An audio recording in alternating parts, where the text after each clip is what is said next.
Hey guys, I am so excited that you guys finally decided to do this with Mika. It's going to be so good for her confidence. It's going to kind of show you a means to stopping her codependency with the couch, with Alyssa, stopping her fear of Bo, like all sorts of things. And it starts with the basics. So these videos that I'm going to go over for you tonight, and this is going to be for the next 3 days. So day 1, day 2, day 3, and then on day 4, I'm going to give you 4, 5, 6, and then on 7, we're going to do another 1 hour session, but it's going to be over all 6 days. So today we're going to go over luring, marking, free shaping, because those are the basics to everything. If you don't have markers, you don't have anything.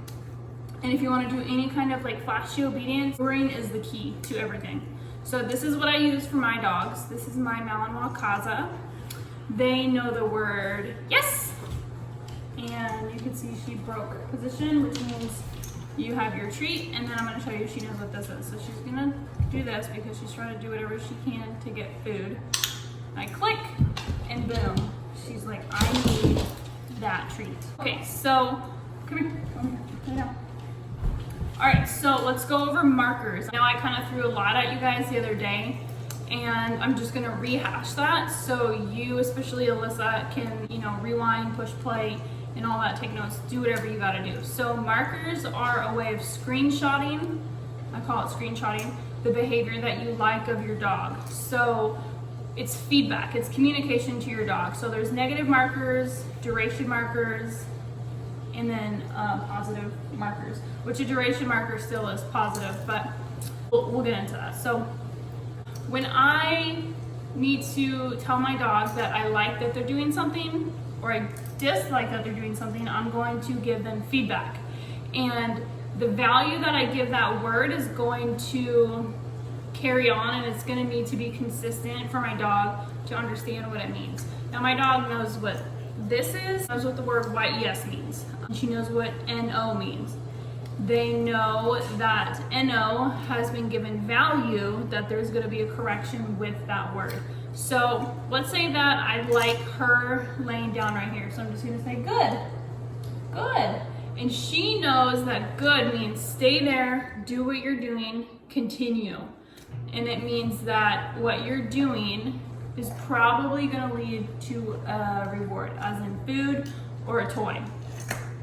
Now, if I tell my dog NO, I don't like what you're doing, she's going to think to herself, okay, Mom just gave me feedback. I need to change what I'm doing in order to get a good, or to get a white yes, or to get a click. Now, let's talk about white yes and a click. So, white yes and a click are active release. And so what that means is that the dog is actively releasing themselves from that position. So I'm going to put her in a sit position, and then I'm going to click, and she's going to leave that position and come to me, and then I'm going to do it again. I'm going to say white yes, and she's going to leave that position and come to me. Seats.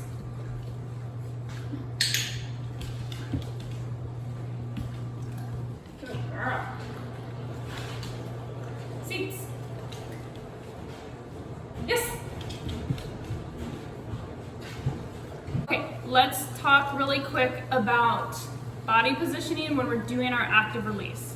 So one thing you absolutely want to make sure that you're doing is keeping your hands neutral and by your side. So what that means is don't be reaching in your treat pouch before you say the yes word or before you click.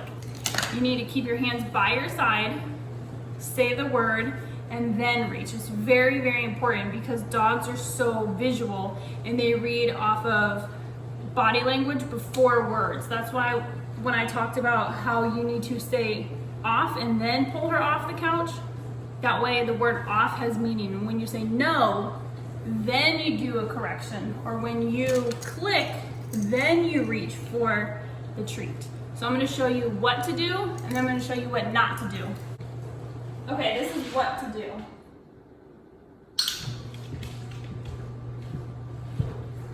This is what not to do. Seats.